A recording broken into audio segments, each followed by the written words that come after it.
औज़ुबिल्लाहि मिनश्शैतानिर्रजीम बिस्मिल्लाहिर्रहमानिर्रहीम रब्बि इश्रह ली सदरी व यस्सिर ली अमरी वहलुल उक़दतम मिन लिसानी यफ़क़हू क़ौली सदक़ल्लाहुल अज़ीम।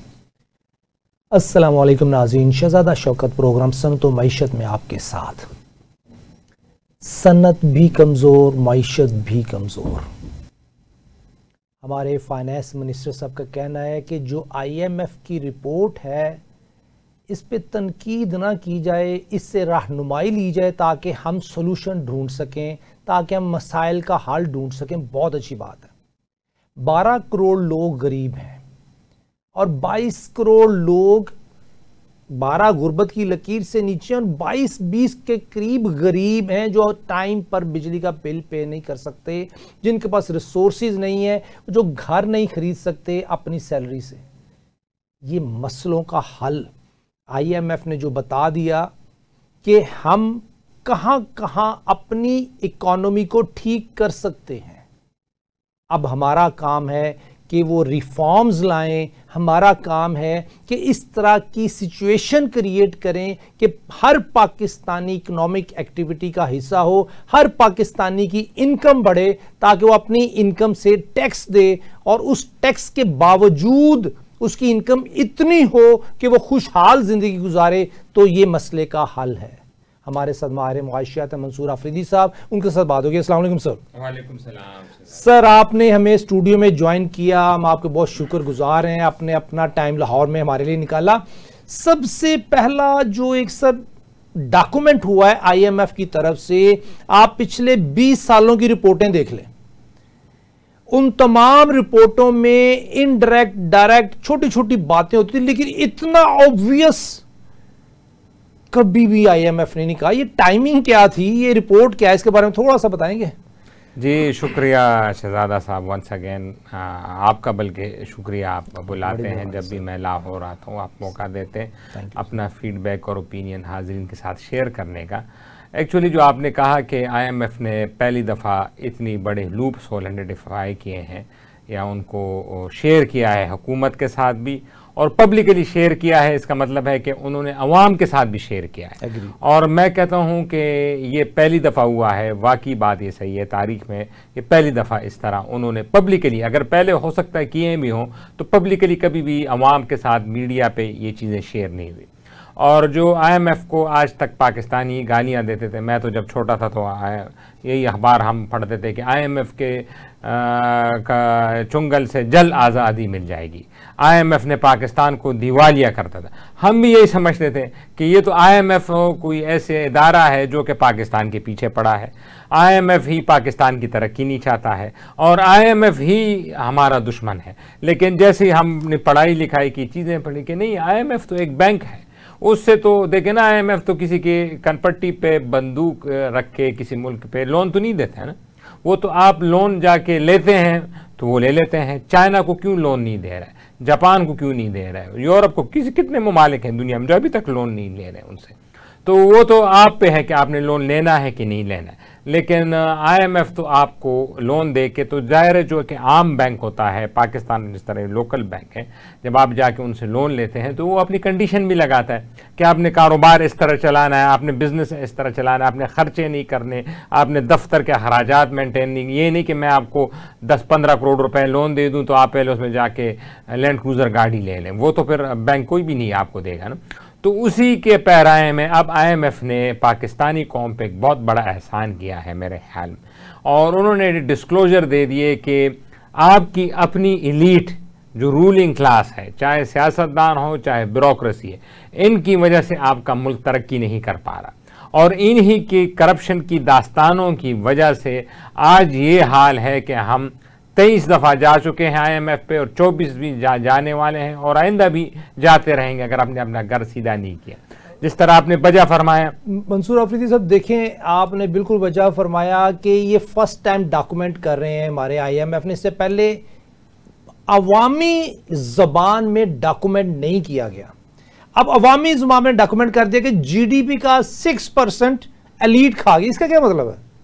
इसका मतलब ये है कि इसमें से दो हैं, एक वो कोई $30 अरब की जो हमारा ट्रेड डेटा है उसकी अंडर रिपोर्टिंग हुई है, स्टेट बैंक ने कुछ और रिपोर्टिंग की है, स्टैटिस्टिक डिपार्टमेंट ने कुछ और की है।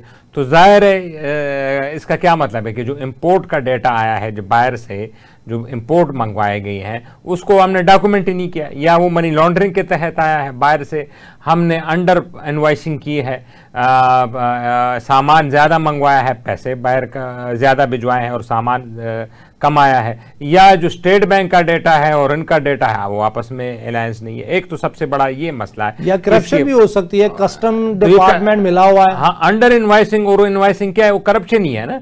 मतलब जो गुड की कीमत है, या आप उसकी ज्यादा जब लगाते हैं या कम लगाते हैं, उसकी जो एक्चुअल बुक की कीमत है, तो वो करप्शन ही है ना। आप कम कीमत लगाएंगे गुड की, तो इसका मतलब है कि आप टैक्स कम देंगे हुकूमत को, तो आप टैक्स से बचना चाहते हैं। और अगर आप ज्यादा उसकी कीमत लगा रहे हैं तो इसका मतलब है कि आप वो गुड्स नहीं मंगवा रहे पाकिस्तान, आप उसके थ्रू बाहर पैसा भिजवाना चाह रहे हैं, अपना ब्लैक का मनी। यानी अगर 10 रुपए का पेन है और आपने उसके 20 रुपए वैल्यू लगा दिए, तो वो तो है ही 10 रुपए का, फैक्ट्री को तो 10 रुपए जाएंगे, तो बाकी 10 रुपए कौन से, वो करप्शन का पैसा है जो आपने बाहर लेके, क्योंकि आप तो खुलेआम ले जा नहीं सकते, बाहर आप ले जाएंगे तो आपको बैंकिंग सिस्टम पकड़ लेगा, आपने को KYC करनी पड़ती है।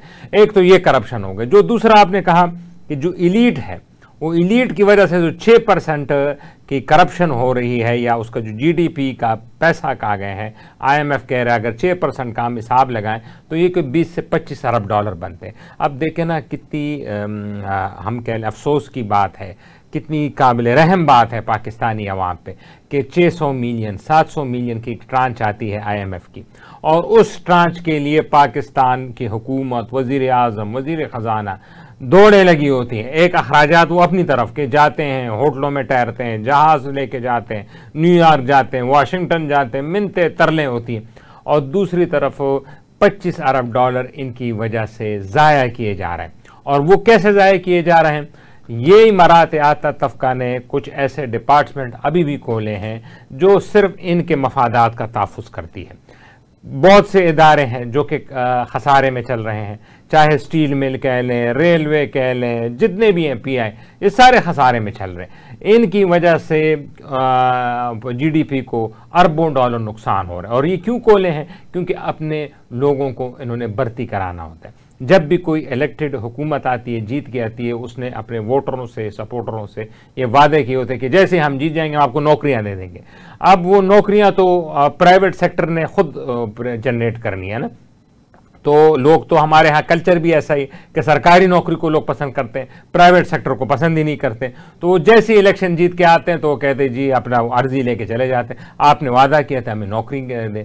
तो नौकरी के लिए तो डिपार्टमेंट, मुल्क की तरक्की होनी चाहिए ना, या आप नौकरी ज़रूरत हो तो फिर ये ऐसा करते हैं कि ऐसे डिपार्टमेंट जो कि सफ़ेद हाथी बने हुए, PTV को ही मैं अपनी मीडिया में हम बैठे हुए हैं, हमें PTV के बारे में, PTV भी उनमें से एक ऐसा ही इदारा है, उनमें जाके इन लोगों को भर्ती करते हैं। इसमें से फिर 2 कैटेगरी की भर्ती होती है। एक तो जो गरीब आवाम नीचे वोटर होते हैं उनको नीचे लेवल पे भर्ती कर दिया जाता है, और जो इनके ब्लू हाइट्स होते हैं, इस तरह मीडिया में बड़े बड़े एंकर हो गए, सहाफ़ी हो गए, उनको PTV में जाके लाखों रुपए पे भर्ती कर दिया जाएगा। एक एंकर जिनकी अगर प्राइवेट सेक्टर में होगी तो 2 लाख रुपए उनकी तनख्वाह होगी, लेकिन PTV में जाके 20 लाख 25 लाख 30 लाख की तनख्वाहों पे भर्ती कर दिए जाते हैं। ऐसे वाक़यात भी मैंने खुद सुने हैं PIA के बारे में कि हमारे एक बड़े हाई प्रोफाइल, नाम तो नहीं लेंगे मीडिया पे, उन्होंने वो कहीं एयरपोर्ट पे जा रहे थे तो उनको एक बंदा मिल गया, वैसे ही उनको नज़र आया, तो उन्होंने पूछा यार तू वो बंदा नहीं है जो तुम मेरे पास आते थे जब मैं बड़ी मुश्किल में था। उन्होंने कहा जी हाँ वो मैं। कह रहे तुम्हारी तालीम क्या है? उन्होंने कहा मैं तो जी FA पास हूँ। कह रहे अच्छा FA पास हो। साथ में PIA का एक बहुत बड़ा ऑफिशियल उसके साथ खड़ा था और उस PIA के ऑफिशियल को कहा कि इनको दुबई का GM लगा दे। तो आप अंदाज़ा लगाएं कि एक FA पास को GM दुबई PIA का लगा दिया, तो वो इदारा कैसे पैसा जनरेट करेगा? उसके फिर पायलट्स भी ऐसे होने कि आप पे पाबंदियां भी लग गई हैं। सर अभी IMF ने ये तमाम चीज़ें आपने कूजे में बंद किया है पिछले 5 मिनट में कि किस तरीके से IMF ने एक एक प्रॉब्लम की तशखीस की, और आपने इसको कूजे बंद किया कि करप्शन की नज़र जो $30 बिलियन हुए हैं और ये बदअनवानी जो रूलिंग एलीट की है, 6% जीडीपी जो 20-25 बिलियन, ये $55 बिलियन, तो ये दो सिर्फ अमाउंट बनती हैं। जबकि गवर्नमेंट ऑफ पाकिस्तान की अगर नेट इनकम ही देख लें, एवरेज पिछले 8 सालों की देख लें, net income of federal government वो 25 से $35 बिलियन के रेंज में रही है पिछले 8 सालों में। तो इसका मतलब है कि नेट इनकम से डबल हमने खसारा किया, ये आईएमएफ कह रहा है। इस कॉन्टेक्स्ट में आप क्या कहेंगे? बिल्कुल, जो हमारा नेट रेवेन्यू है वो जो आपने बताया वो सालाना इतना ही है, और सोने पे सुहागा कि वो नेट रेवेन्यू तो तब नेट रेवेन्यू हो जब वो एक्चुअल में नेट रेवेन्यू हो। वो आपको तो पता है ना कि वो तो सूद में ही आपका रेवेन्यू सारा चला जाता है, जितना आपका इंटरेस्ट पड़ता है आप तो सूद में दे देते हैं। ये जो आप रेवेन्यू बता रहे हैं ये भी नेट रेवेन्यू नहीं है, ये भी ग्रॉस रेवेन्यू है। एग्री सर, ये गवर्नमेंट ने अपना जो ग्रॉस रेवेन्यू कमाया उसमें से प्रोविंशियल शेयर दे दिया तो नेट रेवेन्यू आ गया। जी। अब इसमें से अगर इंटरेस्ट एलिमेंट निकालेंगे तो फिर हमें किस्तों के लिए पैसे चाहिए, जो हमने कर्ज की किस्तें देनी है, जब वो निकालेंगे तो हमें खर्चे करने हैं जो गवर्नमेंट ऑफ पाकिस्तान के हैं। तो बेसिकली इंटरेस्ट देने के बाद जो हमारी इनकम बचती है वो कुछ भी नहीं बचती। वो कुछ नहीं, वो बचती है, लेकिन वो कर्जा है जो हम नेक्स्ट कर्जा लेंगे, क्योंकि खर्चा तो आपने तनख्वाहें देनी है, फौज को भी आपने पैसे देने हैं, दिफा पे भी लगाने हैं, सड़कें भी बनाए, रोड, वो फिर आप जगह वो आप दोबारा कर्जा लेंगे। क्योंकि नेट इनकम तो वो होती है जो आखिर में असल में आपके साथ जो कंकरेंट एक्सपेंडिचर है, जो सरप्लस हो। दो किस्म के एक्सपेंडिचर है जो कि सारी दुनिया उस पर चलती है। एक होती है कंकरेंट एक्सपेंडिचर, एक होती है कैपिटल एक्सपेंडिचर, जो कि आपका जो खर्चा बच जाता है कंकरेंट निकाल के। कंकरेंट का मतलब क्या है? इंटरेस्ट आपने दे दिया, तनख्वाहें आपने दे दी, डिफेंस पे आपने दे दी, ये आपका कंकरेंट है। इसका दे दिया अगर तब आपके पास पैसे बचते हैं तो इट्स आइडियल, यानी आपकी कंकरेंट कमाई होगी। उसके बाद अगर कैपिटल एक्सपेंडिचर यानी रोडें बननी है और स्कीम्स आनी है और इंडस्ट्री लगनी है, उसके लिए अगर पैसे नहीं बचते तो उसके लिए फिर आप लोन ले लेते हैं। इट्स मैनेजेबल, ये ठीक है। इसमें एक और चीज ऐड कर लेना सर, अगर जो मैंने पिछले साल सरकारी इदारों के लिए लोन लिया था उनको सैलरियां देने के लिए, उससे पिछले साल भी लोन लिया था, उससे पिछले साल भी लोन लिया, वो जो मैंने किस्तें अदा करनी उसके लिए भी फंड्स लेना चाहिए। एक मैं आपको 2018 में हम पाकिस्तानियों पे 25,000 अरब का कर्ज था, हमने 2,38,000 अरब यानी 238 ट्रिलियन रुपए पे कर दिए पिछले 8 सालों में as per demand for grants approve की, लेकिन 25 ट्रिलियन पे नहीं हो सका, वो बढ़ के 95 ट्रिलियन हो गया 30 सितंबर की मिड ऑफ अक्टूबर की रिपोर्ट है। हमारा ये सिचुएशन है कि 25 ट्रिलियन कर्ज पे नहीं हो सका। ये हमारा फाइनेंशियल सिस्टम है जो आपने बात की, क्योंकि हमने जो कर्ज लिया है वो कर्ज लेके वापस करना है। ये हमारी स्ट्रेटेजी चल रही है, ये फाइनेंशियल रिकवरी चल रही है, जिसके ऊपर आईएमएफ नहीं बोलता, क्योंकि इसके ऊपर बोलेगा 15 साल बाद। आज जो रिपोर्ट आई है मंसूर आफरीदी साहब आईएमएफ की, ये रिपोर्ट आनी चाहिए थी 2008-9-10 में। 2008-9-10 में डॉक्यूमेंट नहीं किया उन्होंने कि पाकिस्तान का बिगाड़ बढ़ जाए। आज उन्होंने रिपोर्ट की 2025 में कि यार ये बिगाड़ जो 2008 में ठीक होना चाहिए था आज ठीक करना शुरू करें। और जो आज की मैंने अभी कॉन्टेक्स्ट बताई है 25 ट्रिलियन और 75 ट्रिलियन तक पहुंच गया 238 ट्रिलियन पे करने के बावजूद, ये आईएमएफ को आज बताना चाहिए था, ये 10 साल बाद बताएगा ताकि हम प्रॉब्लम को रिजॉल्व ना कर सकें। इस कॉन्टेक्स्ट में मंसूर साहब आप क्या कहते हैं? बिल्कुल आपने सही कहा, और इस तरह की बहुत सी चीज़ें हैं जो कि आईएमएफ अभी भी पब्लिकली या गवर्नमेंट लेवल पे हाईलाइट नहीं कर रहा है, और वो ऐसा ही होगा जिस तरह आपने कहा, कुछ अरसे बाद वो शो करेगा। अब देखें ना, ये जो अभी आपको पता है कि जो 27वीं तरमीम भी हो गई, अब 28वीं भी आने वाली है। 28वीं में मेजर जो चीज़ बताई जा रही है वो एनएफसी अवार्ड है। एनएफसी अवार्ड क्या है? मतलब जो सूबों को जो खर्चा जाता है वो ये कहा जा रहा है कि आप सारे पैसे ले जाते हैं, हमारे पास वफाक के पास कुछ होता नहीं है, तो हम क्या करें। अच्छा, ये जो सूबों को पैसे देना है, ये कोई पाकिस्तान इकलौती रियासत नहीं है।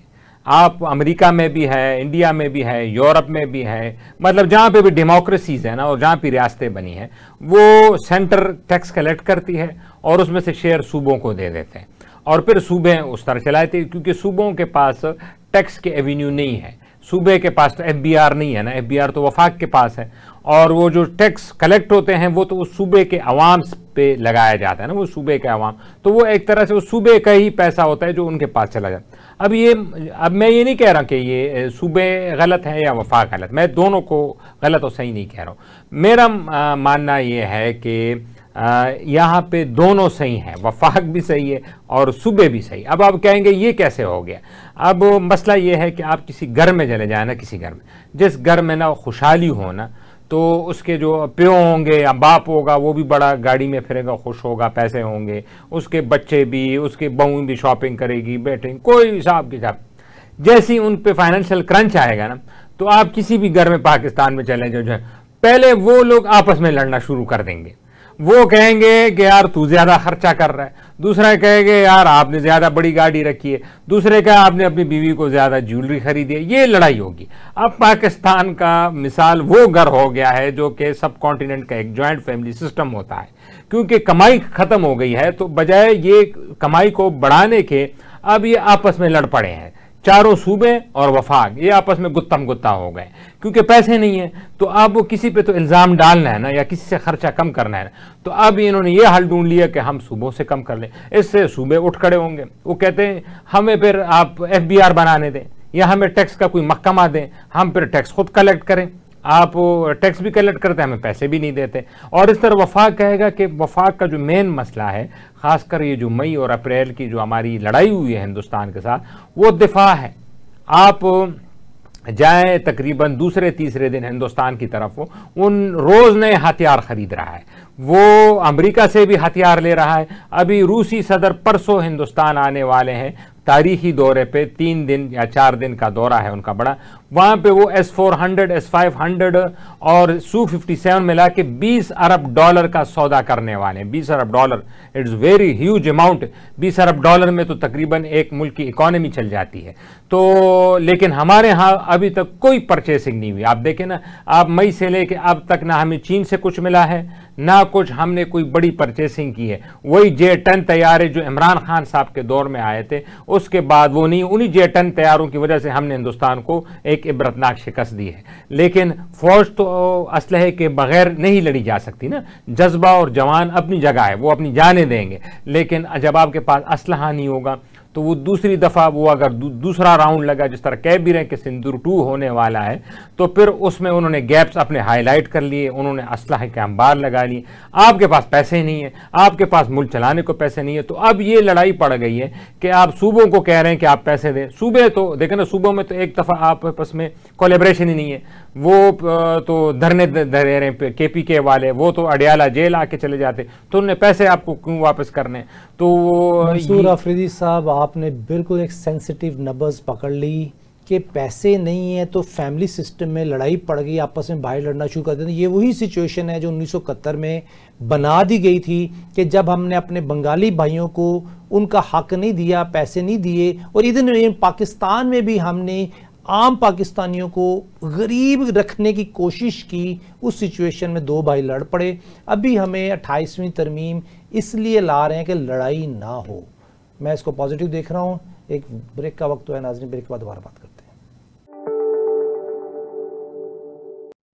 वेलकम बैक नाज़रीन, शहजादा शौकत प्रोग्राम सनत मईशत में आपके साथ। हम बात कर रहे थे कि इंडिया अपने मुल्क की इकॉनमी को ठीक करने के लिए दिन रात लगा हुआ है, असला भी परचेज कर रहा है, अपने आप को इक्विप भी कर रहा है, क्योंकि उसके पास इकॉनमी स्ट्रांग है। हमारे पास इकॉनमी स्ट्रांग नहीं है। हम 28वीं तरमीम की तरफ जा रहे हैं ताकि कोई फ्रस्ट्रेशन क्रिएट ना हो, मुल्क टूटने की तरफ ना जाए, और NDFC अवार्ड जो है वो, और सूबे छोटे करने हैं, बड़े करने हैं, जो भी एक 28वीं तरमीम आए वो अल्लाह करे पाकिस्तानी के लिए बेहतर हो। लेकिन सिचुएशन ये है कि इंडिया अपनी पॉलिसीज पे चल रहा है, अपने आप को स्ट्रांग कर रहा है। हमने भी अपनी फौज को मजबूत करना है। हमारी इनकम बढ़ेगी तो फौज मजबूत होगी, अगर हमारी इनकम नहीं बढ़ेगी तो फौज मजबूत नहीं होगी। मंसूर अफरीदी साहब, आप बता रहे थे कि इंडियन अपनी इकोनॉमी के लिए रिफॉर्म्स पे रिफॉर्म लाता है, अपनी मईशत को मजबूत करता है, असला परचेज करता है, और इस कॉन्टेक्स्ट को भी आपने बयान करना है। और उसके साथ SIFC का हमारा रिफॉर्म था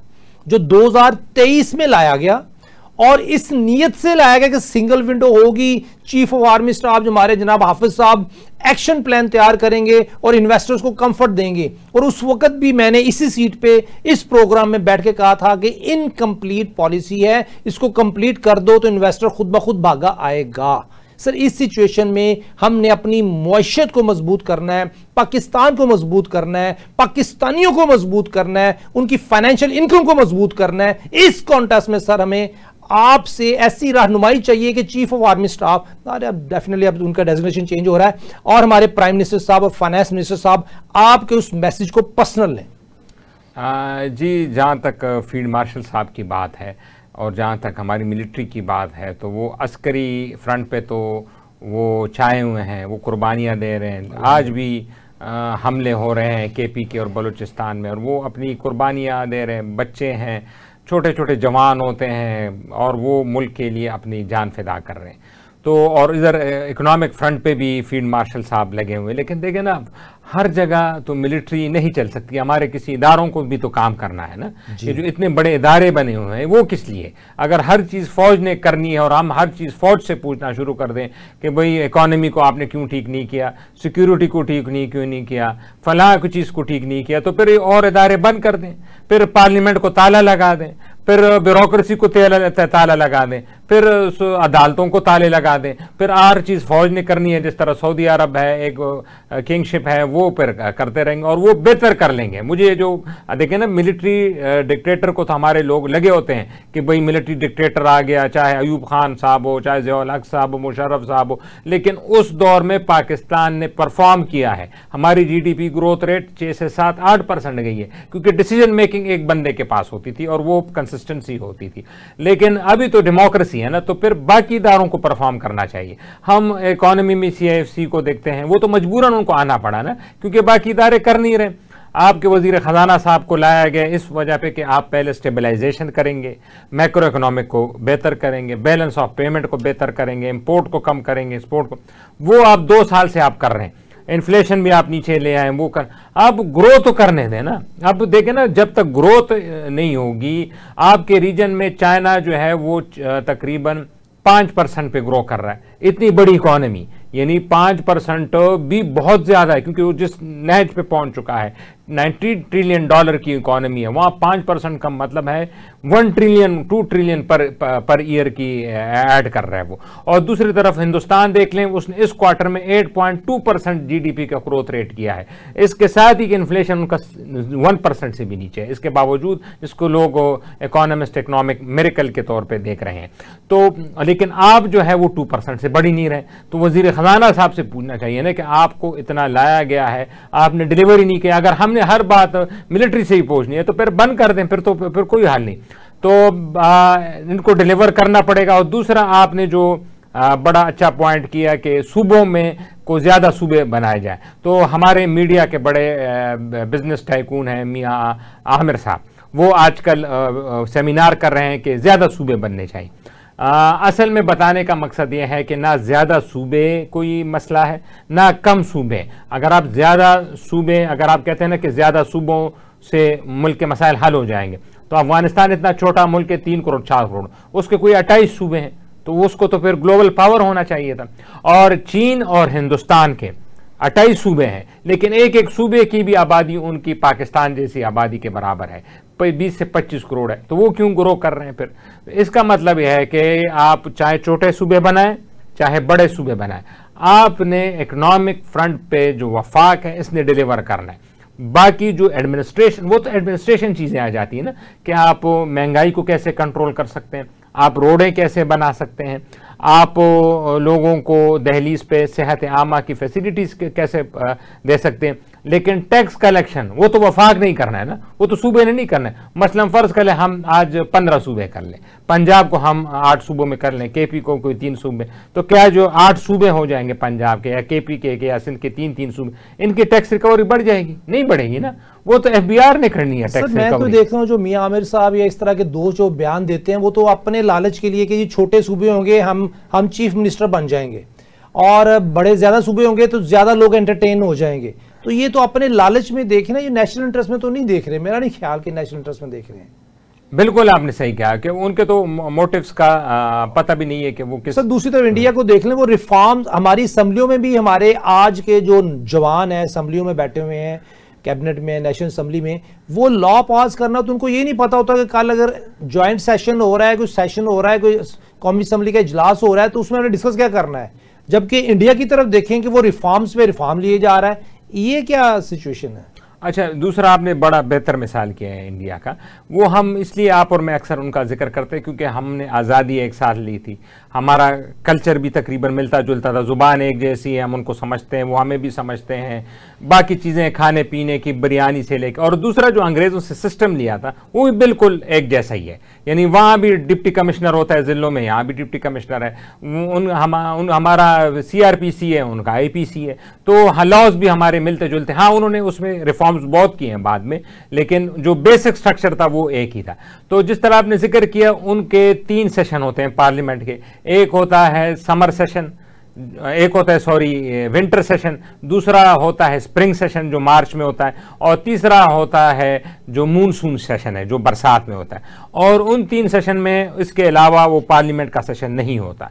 और उससे पहले जो वजीर होते हैं, जो मिनिस्टर होते हैं, सेक्रेटरी होते हैं, वो तैयारी पकड़ते हैं कि मैंने अपने डिपार्टमेंट में ये रिफॉर्म्स वहाँ पे पेश करने।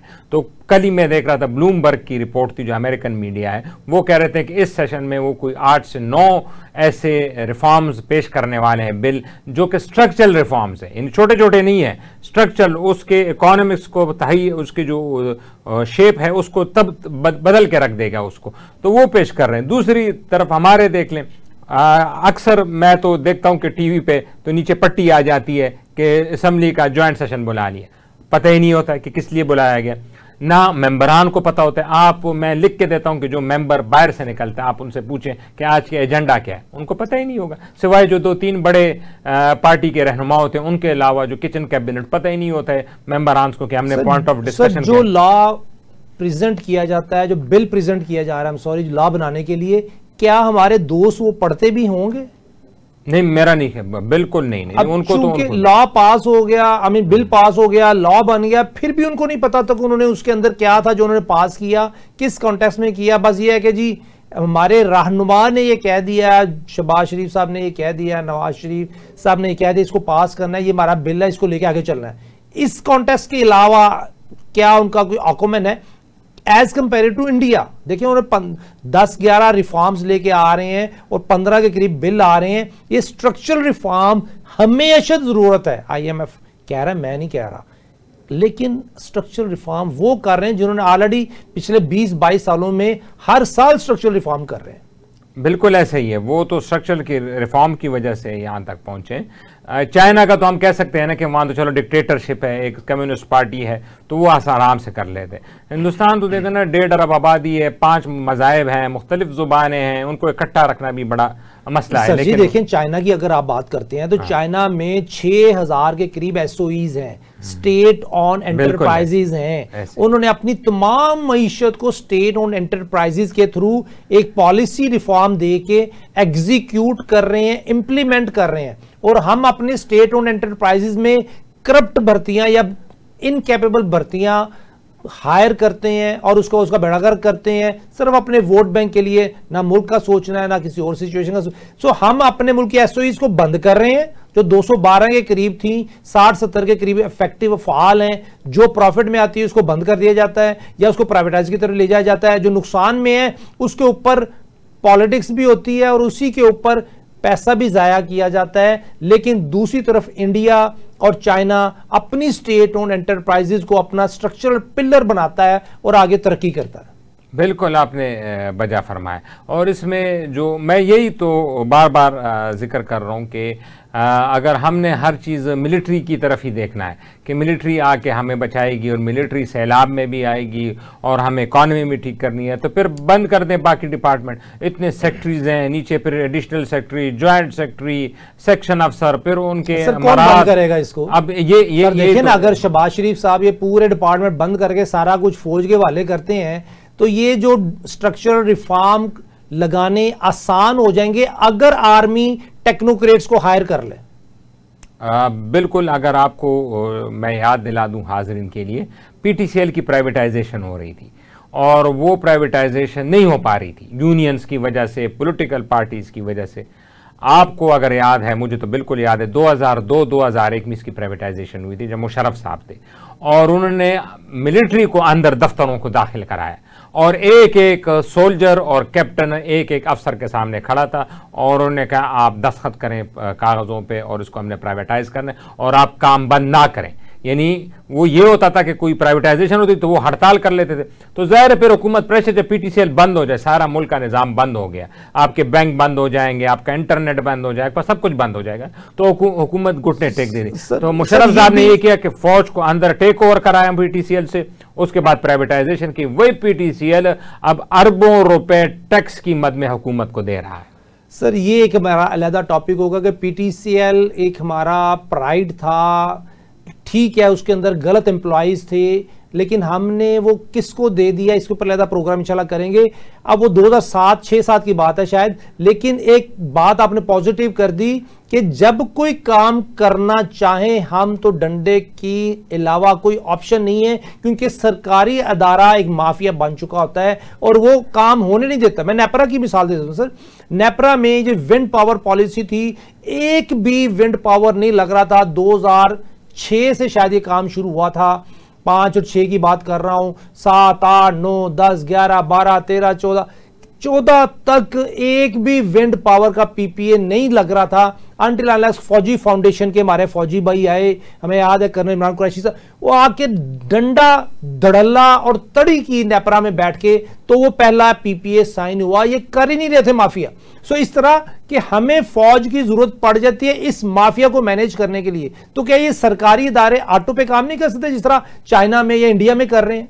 जी हाँ, यही तो अफसोस है। जिस तरह आपने नेपरा का जिक्र किया, आपको पता है कि जो बिजली चोरी है वापडा, वो क्योंकि मैं जिस सूबे से बिलोंग करता हूँ, केपीके और बलूचिस्तान में बहुत ज़्यादा है।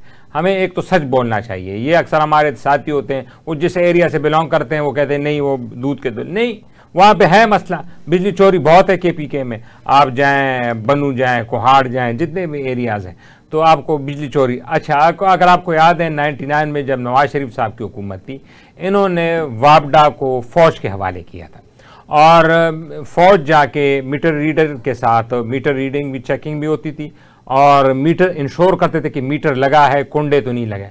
मेरे पर्सनली बनफ़्स नफीस लोगों ने मीटरें खुद बाहर आके निकाल दी और कम्बे में लगा दी और कहा कि हम बिल भी देंगे और उस वक्त रिकॉर्ड रेवेन्यू आया था केपीके से, क्योंकि फौजी खुद फिरते थे और इंश्योर करते थे कि कोई भी चोरी ना हो। दूसरा हमारा आपके सामने है ये पॉपुलेशन का जब मर्दमशुमारी होती है, इसमें अक्सर आपने नोट किया होगा एक फौजी हमारा जवान होता है, आप देखें कैसी मर्दमशुमारी होती है। वो इंश्योर कराते हैं कि इस घर में कोई बंदा मिस ना हो जाए, ओवर ना हो जाए।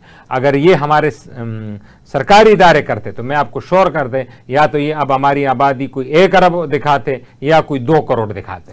तो सर आपने बहुत ज़बरदस्त बात की है कि जब हमने कोई काम करना हो, हमारी आवाम इतनी सीधी हो जाती है कि यार ये काम अब चूंकि फौज आ गई है और अब हमें ये काम करना पड़ेगा। सिर्फ फौज का एक सिपाही होता है ना साथ, वो काम करना पड़ेगा, सीधा हो जाए। अब इसी तरह का कोई रिफॉर्म ऐसा नहीं लाया जा सकता कि जब मैंने केपीके में, पंजाब में या बलूचिस्तान में एक आम गरीब आदमी के घर जाना जो 100 यूनिट चला रहा है, अब वो बंदा जिसकी बेस पे 100 अरब के डिसीजंस हो रहे हैं, उनके ऊपर चेक एंड बैलेंस रखने के लिए कोई पॉलिसी नहीं आ सकती? बिल्कुल, पॉलिसियां यहाँ बन भी जाती हैं, आ भी जाती हैं, लेकिन मसला इम्प्लीमेंटेशन का। सर वो फौजी गया इम्प्लीमेंटेशन के लिए था। हाँ हाँ, फौजी इम्प्लीमेंटेशन के लिए गया, तो पॉलिसी आज उसकी इम्प्लीमेंटेशन के लिए कि ये जो सरकारी इदारे हैं अगर काम कर रहे हैं, सरकारी इदारे के अंदर जो हमारा दोस्त बैठा है वो अगर काम नहीं कर रहा तो इदारा काम नहीं कर रहा, उसको ऑटो पे लाने के लिए कोई ना कोई पॉलिसी इम्प्लीमेंटेशन फ्रेमवर्क ऐसा है कि ये इदारे हमारे काम करना शुरू करें, हमारा नेशनल प्राइड बने, ना कि ये नेशनल लायबिलिटी बनते जा रहे हैं। उसमें सर जो मेन चीज़ है वहाँ पे सज़ा और जज़ा का निज़ाम को सख्ती से लागू किया जाए सरकारी इदारों में, और वो ऐसे लागू किया जाए कि अगर जिस तरह प्राइवेट सेक्टर की मैं आपकी मिसाल देता हूँ कि अगर कोई बंदा काम नहीं कर रहा है तो आप उसको डिसमिस कर दें। तो फिर आप अदालतों में भी जाके रिफॉर्म करें। वो अक्सर ये होता है कि कोई इस तरह बंदा करप्शन में पाया गया या उस पर कोई वो हो गया, डिसमिसल हो गया, वो अदालत चला जाता है, अदालत उसको 4-5 महीने बाद बहाल कर देता है, सिवाय पर्क्स और बेनिफिट जितने भी वो कहते हैं जो तुमने तनख्वाही नहीं ली है वो भी ले लो, और तनख्वाही भी दे देता है उस सरकार। वो आके अपने अफसर के सामने जिसके साथ वो ऐसे केसेस मैंने बनफ्स नफीस दे, वो आके दोबारा खड़ा हो जाता है कि तुमने मेरा क्या बिगाड़ लिया। तो फिर जो ऊपर अफसर बाला होते हैं जो कि कुछ ईमानदार होते हैं, काम करते हैं, वो भी पे तक हार जाते हैं। वो कहते हैं यार हम मुफ्त में ही जलील हो रहे हैं, हमने इस बंदे के खिलाफ कार्रवाई की, ये गया अदालत में, पहले तो ये स्टे ले आया है मेरे सामने और फिर उसके साथ बहाल करके विद पर्क्स एंड बेनिफिट जितनी भी तनख्वाहें थी वो भी दे दी। हम हमारे बाप का थोड़ी है ये इदारा, हम भी इस तरह बैठ जाएंगे, काम नहीं करेंगे। तो ये इसके लिए रिफॉर्म ज़रूरी हैं। देखें, अगर यूरोप और अमेरिका ने तरक्की की है तो उनका सज़ा और जज़ा का जो निज़ाम है सरकारी, उसके लिए वो बहुत, यहाँ पे अक्सर आपने नोट किया होगा कि हमारे वज़ीर आला साहब भी कह देते, और उनका तो नाम भी पड़ गया था, जी सस्पेंड कर दो, मुअत्तल कर दो, फलां अफसर को मुअत्तल कर दो। अब मुअत्तल क्या होता है? उसको कहते हैं OSD, officer on special duty. अच्छा, उसमें जो अफसर की तनख्वाह है वो बढ़ जाती है, क्योंकि वो जब फील्ड पे होता है तो उसको एक सरकारी घर मिला होता है, वो घर चला जाता है, वो अपने घर आ जाता है, तो उस घर का जो अलाउंस है, फैसिलिटीज हैं, वो उसकी तनख्वाह में इंक्लूड। तो अगर कोई 1 लाख ले रहा होता था तो सस्पेंड होकर उसको 1.5 लाख तनख्वाह बन जाती है, तो उसकी तो मौजें हो जाती हैं। अब मुअत्तल करने से क्या हो गया? उसका मुअत्तल पे उसकी सेहत पे कोई असर नहीं सर पड़ा। मुझे आज पता चला मुअत्तल का मतलब ये नहीं कि उसको नौकरी से निकाला जा रहा है, मुअत्तल का मतलब ये है कि वो OSD बन गया, सैलरी भी बढ़ गई। ये सैलरी के लिए सरप्राइज होगा। हाँ, सैलरी भी बढ़ गई, उसकी TADA MEADA भी बन गया। उसको अगर कोई काम हवाला भी करते हैं ना, मतलब अभी फारिग है ना, और कोई हुकूमत में काम आ गया, ये कर लो यार तुम फिलहाल, तो उसको उसका फिर TAD भी मिलता है। वो ये इस तरह तो एक मिनिस्ट्री में हमारे दोस्त इस्लामाबाद में मुझे मुलाकात हुई, तो वॉक के दरमियान 10-10:30 बजे वो पार्क में नजर आ रहे हैं टहलते हुए। तो उनसे पूछा गया कि क्यों आप ऑफिस नहीं जा रहे? कहते हैं पिछले 1.5 साल से मेरी जो सीनियर पोजीशन पे जो ऑफिसर है वो अपॉइंट नहीं हो रहा, तो मैं 1.5 साल से फारिग हूँ, तनख्वाह आ रही है मुझे। ऐसे ही है, बिल्कुल ऐसे ही है, बिल्कुल आपने सही पॉइंट आउट किया। हमारे यहाँ कोई सेंट्रलाइज सिस्टम है ही नहीं कि परफॉर्मेंस बेस्ड एवेल्यूएशन कर सकें या परफॉर्मेंस बेस्ड डिलीवरेबल असेस कर सकें अपने सरकारी मुलाजमीन के।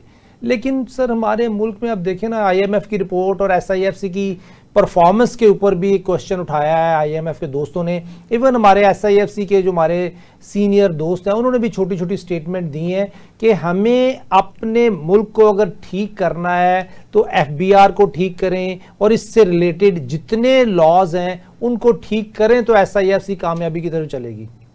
बिल्कुल। अब इसमें रिफॉर्म्स का अब तो जो रिपोर्टें आ रही हैं, अब पता नहीं अफवाहें हैं कि जेन्युइन रिपोर्ट्स हैं कि वज़ीर ख़जाना साहब को भी बरतरफ किया जा रहा है, वो और उसी बात पे किया जा रहा है कि इकोनॉमिक डिलीवरी नहीं हुई। तो आप तो इसको बड़े उससे लेके आए थे कि बड़ा हाई क्वालिफाइड है, बैंकर है, इसने वो कर दिया। ये न्यूज़ है कि क्या वाकई उनको बरतरफ किया जा रहा है या वो रिजाइन दे रहे हैं? नहीं, न्यूज़ नहीं है, मैं ये कह रहा हूँ र्यूमर है, लेकिन स्ट्रॉन्गर र्यूमर है, और उनको रिजाइन नहीं बरतरफ किया जा रहा है, र्यूमर बरतरफी के हैं। तो ये तो अब कुछ दिनों में साबित होगा कि वाकई सही है कि नहीं, लेकिन उनसे कुछ क्वार्टर खुश नहीं है, क्योंकि वो जो इकोनॉमिक पे उनसे एक्सपेक्टेशन थी कि स्टेबलाइजेशन तो आपने कर दी है बड़ी सही तरीके से। आखिरी मिनट है, सिर्फ आपने प्राइम मिनिस्टर शहबाज शरीफ साहब के लिए, SIFC के हेड के लिए कोई मैसेज है? उनके लिए तो बस एक ही मैसेज है कि अब जो मैक्रो इकोनॉमिक इंडिकेटर पे आपने परफॉर्मेंस देती है, हम उसका मानते हैं। आपने करंट अकाउंट को भी कुछ वक्त के लिए सरप्लस ले हैं, अब आप बिजनेस पे तवज्जो दें। आप 30%, 35%, 50% टैक्स लगा के कोई मुल्क में कारोबार नहीं हो सकता। आपके हमसायों में 15%, 10% टैक्स है, यहाँ 30%, 50%। बिजली यूनिट 100-150 रुपये है कमर्शियल, तो कोई कारोबार यहाँ पे नहीं करेगा जब तक आप उसके लिए ज़िंदगी आसान नहीं करेंगे। तो आप इस पे तवज्जो दें, लोगों को रोज़गार मिले ताकि आपकी पॉपुलैरिटी में इजाफा हो, वरना ऐसा ही होगा जिस तरह के पिछले इलेक्शन होंगे, फिर यही इस तरह के इलेक्शन कराने पड़ेंगे। बहुत शुक्रिया मंसूर आफरीदी साहब, आपने मैं ज्वाइन किया।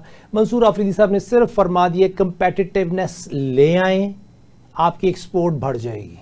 कंपेटिटिवनेस ले आएँ, आपकी इंडस्ट्री चल पड़ेगी। अगर आपने इस मुल्क को मजबूत देखना है, तरक्की याफ्ता देखना है, तो हमें structural reform implementation framework strong और कंप्लीट लाना है। अब एक फौजी जाके मीटर रीडिंग में हेल्प कर सकता है, तो एक कोई दोस्त जो काम करना चाहे, इम्प्लीमेंटेशन करना चाहे, तो इन अदारों से भी काम ले सकता है, नहीं तो हमें अल्टरनेट ऑप्शन की तरफ जाना होगा। इजाज़त दीजिए, अल्लाह हाफ़िज़।